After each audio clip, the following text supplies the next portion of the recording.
10장 7절에서 17절입니다. 에스라 10장 7절에서 17절 말씀 함께 읽겠습니다. 유다와 예루살렘에 사로잡혔던 자들의 자손들에게 공포하기를 너희는 예루살렘으로 모이라. 누구든지 방백들과 장로들의 훈시를 따라 3일 내에 오지 아니하면 그의 재산을 정몰하고 사로잡혔던 자의 모임에서 쫓아내리라 하며, 유다와 모든 베냐민 모든 사람들이 3일 내에 예루살렘에 모이니 때는 아홉째 달 20일이라. 우리가 하나님의 성전 앞 광장에 앉아서 이 일과 큰 비 때문에 떨고 있더니 제사장 에스라가 일어나 그들에게 이르되 너희가 범죄하여 이방 여자를 아내로 삼아 이스라엘의 죄를 더하게 하였으니 이제 너희 조상들의 하나님 앞에서 죄를 자복하고 그의 뜻대로 행하여 그 지방 사람들과 이방 여인을 끊어버리라 하니, 모든 회중이 큰 소리로 대답하여 이르되 당신의 말씀대로 우리가 마땅히 행할 것이니이다. 그러나 백성이 많고 또 큰 비가 내리는 때니 능히 밖에 서지 못할 것이요 우리가 이 일로 크게 범죄하였은즉 하루 이틀에 할 일이 아니오니 이제 온 회중을 위하여 우리의 방백을 세우고 우리 모든 성읍에 이방 여자에게 장가든 자는 다 기한에 각 고을의 장로들과 재판장과 함께 오게 하여 이 일로 인한 우리 하나님의 진노가 우리에게서 떠나게 하소서 하나, 오직 아사엘의 아들 요나단과 디과의 아들 야스야가 일어나 그 일을 반대하고 무슬람과 레위 사람 삽부대가 그들을 돕더라. 사로잡혔던 자들의 자손이 그대로 한지라.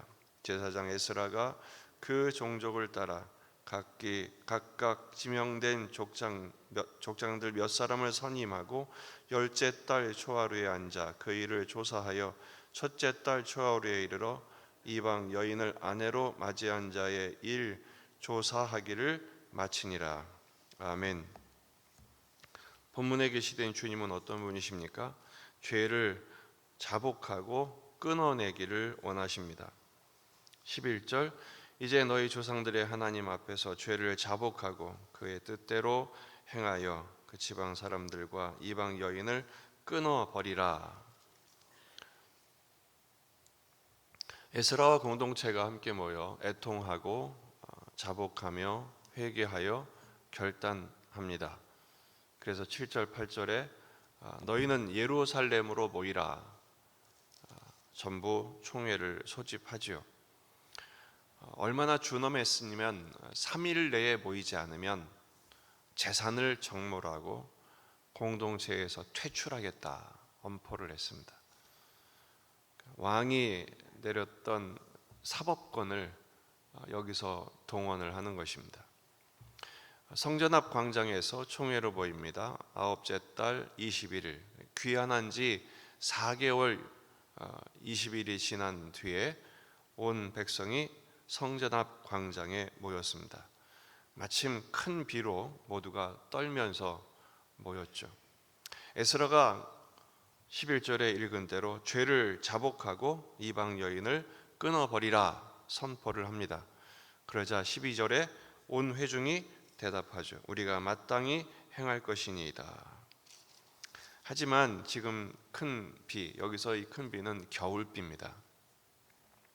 큰 비가 내리고 백성이 많고 또 이 범죄에 참여한 수가 워낙 많기 때문에 지금 밖에 섰다가는 이게 진행이 되지도 않고 건강에 어려움이 있을 테니까 제안을 하죠. 14절에 회중을 위하여 방백을 세우십시다.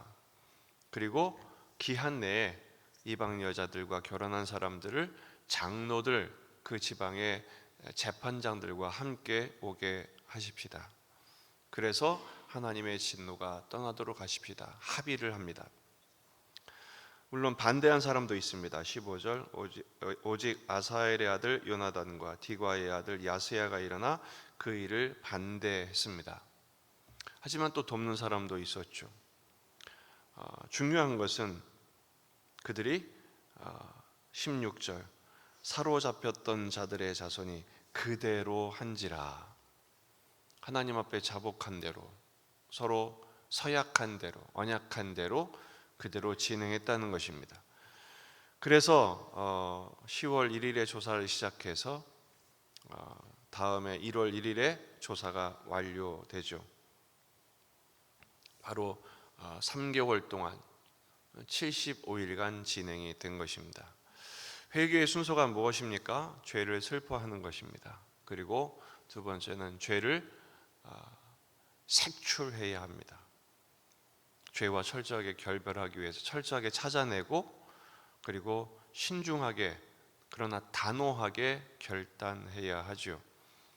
이방 여인을 끊어버리라, 우리가 하겠습니다. 그리고 그대로 했다. 이게 바로 오늘 말씀의 가장 중요한 맥락입니다.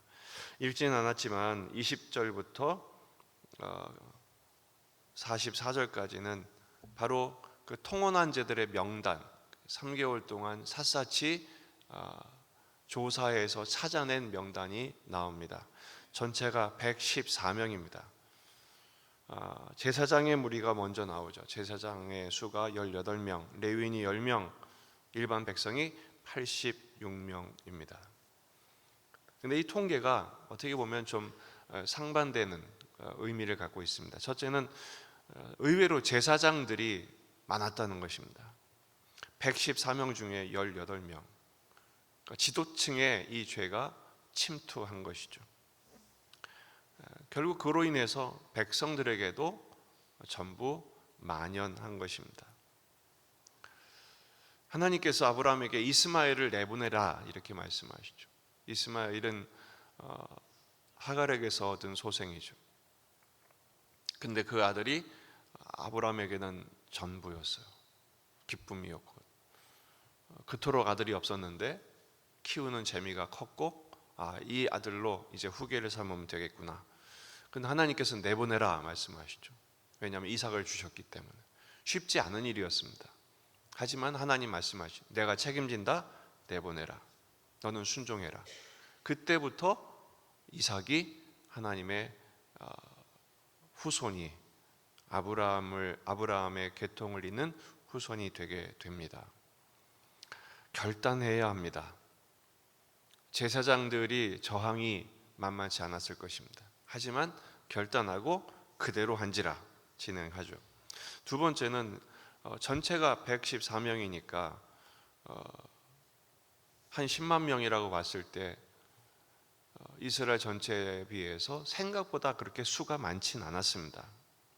겨우 이거 가지고 이 난리를 폈는가 그 생각할 수도 있죠. 하지만 죄에는 특성이 있습니다. 무슨 특성이 있느냐? 마치 누룩과 같아서 은닉성이 있습니다. 조용하게 시작되죠. 그러나 그 은밀한 죄가 확장되는 데는 순식간입니다. 여러분, 코로나 바이러스가 처음에는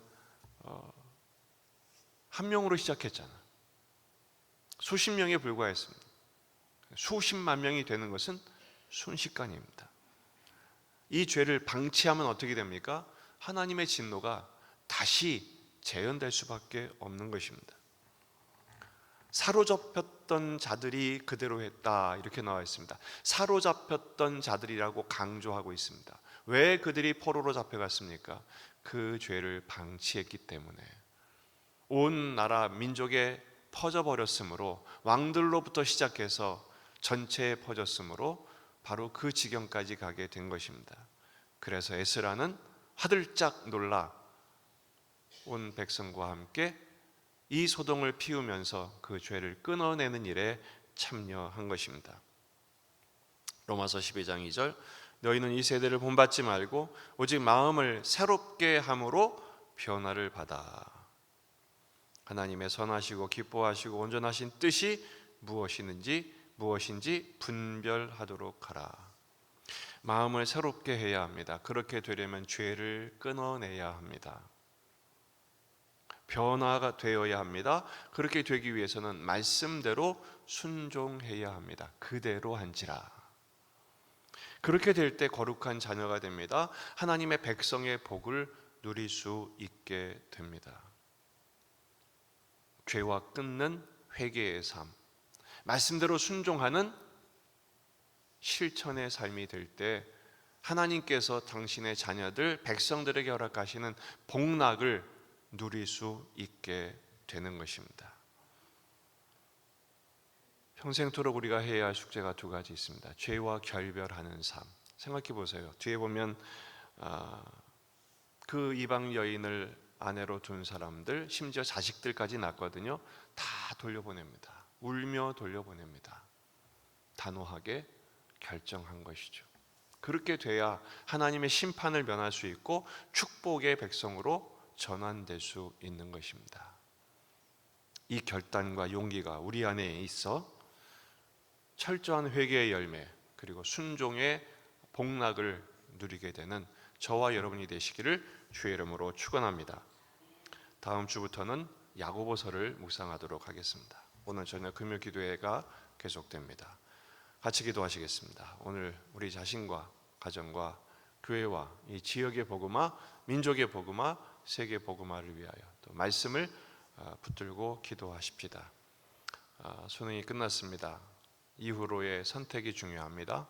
끝까지 하나님 복되게 인도하시도록 기도하시고, 군에 있는 아들들, 나이 많이 추워졌는데 우리 아들들을 지켜주시도록, 또 환우들 하나님 치유와 은혜로 함께 해주시도록 기도하시고, 여러분 가져온 기도 제목들 가지고 간절히 기도하시다가 돌아가시겠습니다. 다 같이 기도하겠습니다.